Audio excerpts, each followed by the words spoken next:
Nigga, you are black, man. Stop this dumb shit. Nigga, stop this shit. Nigga. The dumbest criminals of all time. I guess you gotta react to that today. You know what I'm saying? But listen, bro, before we get into the video, please check out my last video when you're done. And my video I'm about to drop after this, too. So, let's get into the video, man. In 2009, Matthew McNally and Joey Miller robbed a home in Iowa using masks drawn onto their faces with permanent black marker.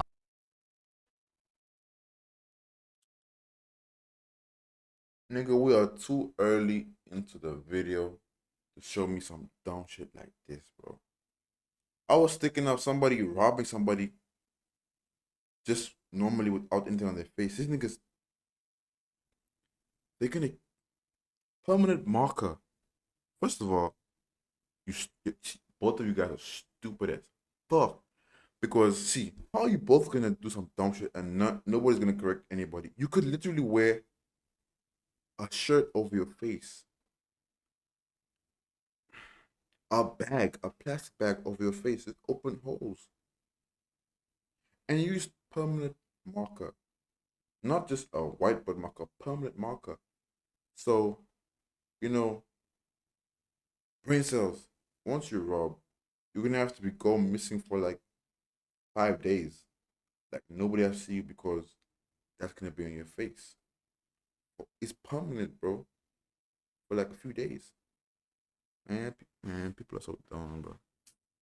Can't even stress myself. Whilst on the run, the two discovered that permanent black marker doesn't rub off easily, leading to their simple arrest and embarrassingly stupid mugshots. However, these two still look like geniuses in comparison to some of the other idiots we'll be talking about as we discuss the stupidest criminals of all time. Take for example MacArthur Wheeler, who robbed 2 banks in broad daylight as he thought that pouring lemon juice on his face would make him invisible to cameras. When shown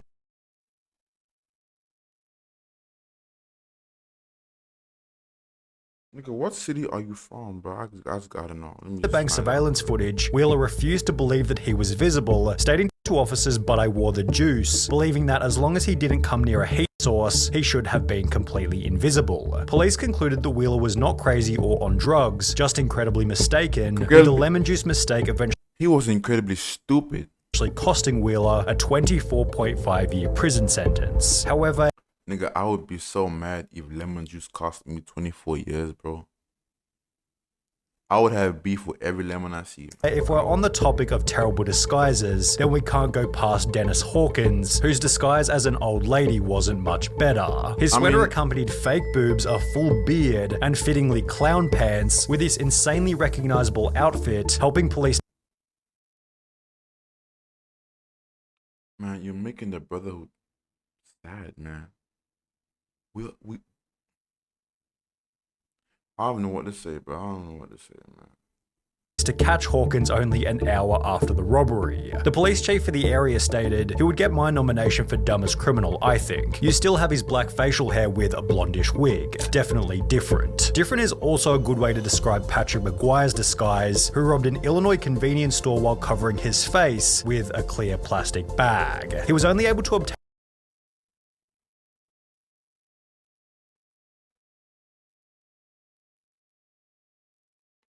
I know I said plastic bag in the beginning, but my nigga, obviously it gotta be a black plastic bag or a colored one, or just get a fucking, like in the 80s or whatever they used to do, they used to put all these stockings over their face, or take your shirt, nigga, wrap it around your shit, nigga, bro. It's not that hard. Or just buy a long ass beanie, cut holes in that bit. You got a fucking ski mask. $60 from the robbery. However, due to his extensive criminal history, he was sentenced to 15 years in prison for the stunt, meaning that he had to spend 1 year in prison for every $4 stolen from the store. Talk about a bad. The nigga stole $60, bro. And you got 15 years, my nigga. Don't come out, bro. Do not come out, bro. Stay there, nigga. Return.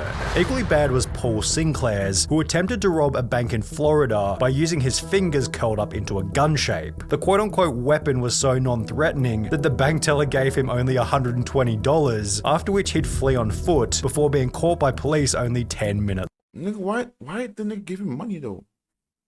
The fuck? Is he scared that he's gonna point him to death or something, bro? What the fuck? Later. Then there was James Blankenship, who thought that robbery Nah, see, at that point, the criminal's kind of is still dumb, but the cashier is just stupid. And I don't feel like he's meant to go to jail for that. I mean, like, obviously, to go to jail for robbing, but like, nah, that cashier is just dumb, bro. You gave somebody that's basically just saying he asked for money, you gave it to him, and you called the police on him, bro. That's wrong. For me, I feel like that's wrong. was legal as long as you did it at a certain time of day. Back in 2013, Blankenship broke into his own mother's home, after which the police were called, who would take to their Facebook page later that day to explain what had happened. He fled the scene upon seeing his mother. The male was located under the house hiding in a crawl space. When advised of his charges, he made the statement, "I thought you could only be charged with burglary if you break in during the night time." Blankenship was given 180 days in jail and ordered to pay a $100 fine, yet this wasn't the only time when a person was dumb enough to think that a law didn't apply to them. Because when Reuben Pavin was caught stealing from a charity thrift shop in New Hampshire, he'd state that he thought everything was free because of the name of the business, Finders Keepers. The sign did say Finders Keepers, so I took that DVD player, took it home, Pavin told the local TV station. A couple of weeks later, the stuff is still there on the porch, so I'm thinking to myself, Finders Keepers, they probably just put stuff out there for people to take. The business responded via Facebook stating, "This man who was caught on video is saying it is all a misunderstanding. He thought everything at our store was free. Is that really the best defense he could come up with?" After which Pavin reportedly turned in the stolen goods to police, holding that he's not a bad person or a bad dad, and is rather just unbelievably stupid. But was he as dumb as Derek Mosley, who in 2013 attempted to rob a store named Discount Gun Sales by using a baseball bat? When Mosley allegedly barged Nigga, you are black, man. Stop this dumb shit. Nigga, stop this shit. Nigga's making me sad.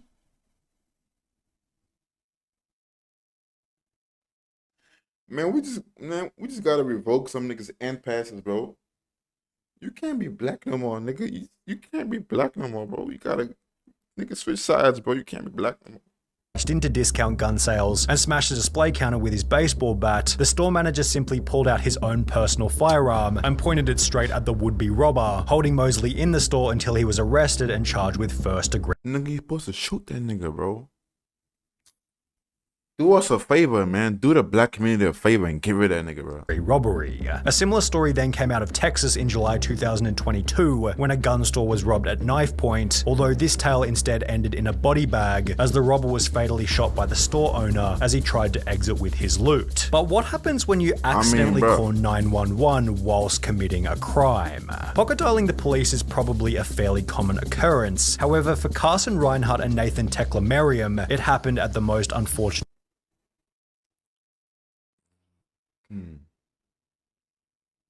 The nigga on the left is on something. The nigga on the right just looks stupid. Moment, specifically while they were breaking into a car. The alert dispatcher soon realized that the call was an accidental one, and moreover that the guys on the other end might be up to no good. For the next 35 minutes, the dispatcher stayed on the line, listening and gathering information, as Teklemariam and Reinhardt did the following. Discovered a car that they thought they could burglarize, discussed how to break into the car, allegedly broke into the car, exclaimed in delight over finding narcotics in the car, became confused as to how and why a police car was following them, and reacted in disbelief when the arresting officer revealed that they'd been on the line to 911 the entire time. Scott Simon found himself in I think I was right. That nigga was something, bro. a similar situation, although under much more severe circumstances. Whilst on trial for murder in 2015, Scott was successfully sentenced to life in prison, as 2 years prior he'd pocket dialed the police while admitting to a friend that he was the one who committed the crime. He had no idea he called 911, a sheriff's office spokeswoman told the Miami Herald. He basically told on himself, as did Albert Bailey, although in a... I mean, that's not his fault though. So is he stupid? He's just like a, that's more like bad luck than being stupid though. I'm not gonna say much stupider way. Bailey had planned on robbing a bank in Fairfield, Connecticut, although rather than exercising the element of surprise, he'd call the bank prior to the robbery stating, "I want $100,000 in large bills and no die packs. I'll be sending someone into the bank to get the money. Don't call the police, we are monitoring." Oh my fucking gosh. you are no longer a brother, my nigga. Sorry, my person. Yo, yeah, just stupid as fuck. The police scanner. Prior to making this phone call, Bailey had already served 7 years in prison for a previous bank robbery. However, this new plan was equally ineffective, as after arriving at the bank to collect his cash, Bailey was locked inside, arrested, and sentenced to another 9 years in prison. Although, if he wanted to avoid this time behind bars, he could have had a chat with Tito and Amanda Watts, who got arrested in Florida for selling tickets to enter heaven at a price of $100. Tito Watts said in his—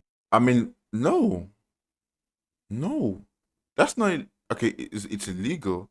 It's wrong. I mean, is it illegal? I don't know. It's wrong, but like, if you buy it, you just dumb, you know.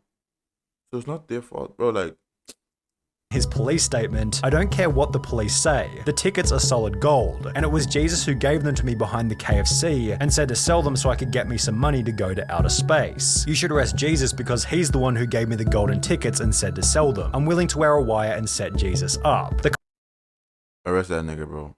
Throw that nigga in prison, bro. couple had apparently earned over $10,000 from the stunt, meaning that they were able to find people even dumber than them, one of which might have been Ruben Zarate. While attempting to rob a muffler shop in 2008, Zarate was told that the shop couldn't access the money safe without their manager, who didn't begin his shift until later that afternoon. Instead of bailing on the robbery, Zarate instead gave them his phone number, asking them to give him a ring the next time the manager was in.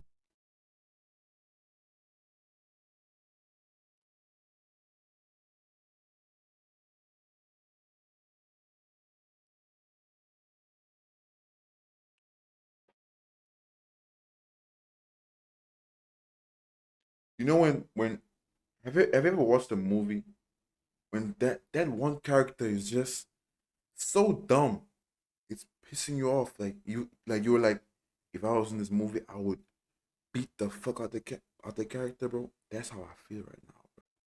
They did so later that afternoon, although after returning to the store, Zarate received no money and was instead met by police and charged with aggravated robbery. Then there was the man who gave the people he was robbing something even stupider. The unnamed robber walked into a London bank carrying a gun and a bag, which he took to the front desk before demanding £700,000 in cash from the bank worker. But after making his demands, the crook handed over his gun to the cashier instead of the bag. Investigating authorities stated the cartoon ass dumb motherfucker. Guess is that he is very inexperienced and panicked when he approached the cashier, handing over his gun instead of a bag by mistake. But it was Trevor Jones who left an even more damning piece of evidence at his crime scene. After breaking into a house in Atlanta, Jones took a moment to check his Facebook on the owner's computer.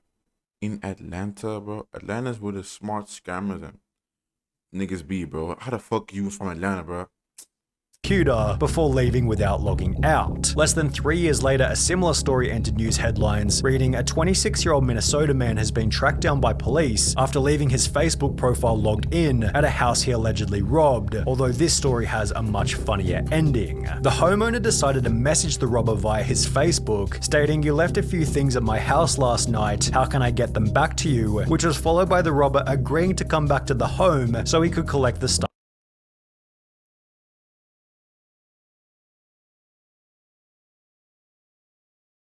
Oh my god. If this nigga is black, I'm ending the video because I'm gonna. Oh my god, bro. I'm about to. Stuff he forgot. However, the robber didn't get any of his items Thank back God, and nigga. was instead arrested while still wearing a watch that he'd stolen from the night before. While both of these idiots used social media poorly, at least they didn't brag about the robbery in a YouTube video, as is what happened in the bizarre case of Hannah Nah. In this Hannah Savannah, whatever her fucking name is, bro. In her defense, that's what most rappers do nowadays too, and they don't get arrested. So I don't know, bro. Niggas literally say I unalived the nigga. I unalived the person when he was running away, matching their description, matching the police report, but nothing happens to them, bro. Like, so I don't know, bro.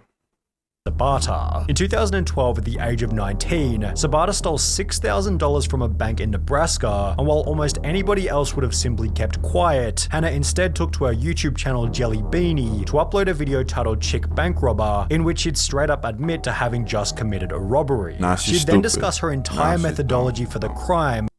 Nah, she's dumb, bro. She's just stupid, bro. While showing the money and the amount that had been stolen, before concluding the video by describing the vehicle she had used and that it had its license plates removed. This information eventually resulted in Hannah Sabata's arrest. Nah, she's not stupid, she's just crazy. Nah, she's just crazy.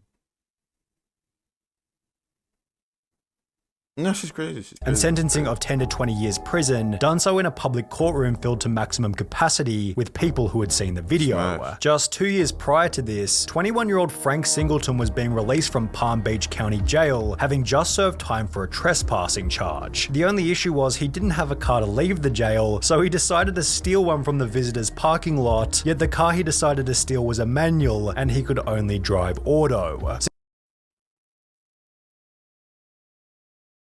The black community, bro. You see, it's times like this where I wish Thanos was real, bro. Honestly, bro. I just wish Thanos was real, bro. Nigga, just snap and get all these dumb motherfuckers out of this bitch, bro. Cause I don't know, bro. Singleton sat in the car looking like an idiot before being arrested and sentenced to a further 6 years in prison, telling deputies that he tried to take the car because he didn't feel like walking to his home about 6 miles away. And while you may be sat here thinking that these criminals can't get any dumber, it's time to introduce 53-year-old Michael Anthony Fuller. While it's common knowledge that the US banknote doesn't go any higher than $100, Fuller had the genius idea to create a counterfeit $1 million note. I mean, once again, it's in the situation where who's dumb enough to take the money? You feel me? Like, okay, he's dumb to try it, but who's dumb enough to take it? You feel me? So, arrest somebody for that, bro? I don't know. Note before trying to use it at his local Walmart. He loaded his cart with a vacuum cleaner, a microwave, and various other items totaling $472 before handing the $1 million note to the cashier, expecting $999,528 in change. Needless to say, Walmart wasn't able to facilitate this. And then y'all wonder why people are making so much money off scamming, bro.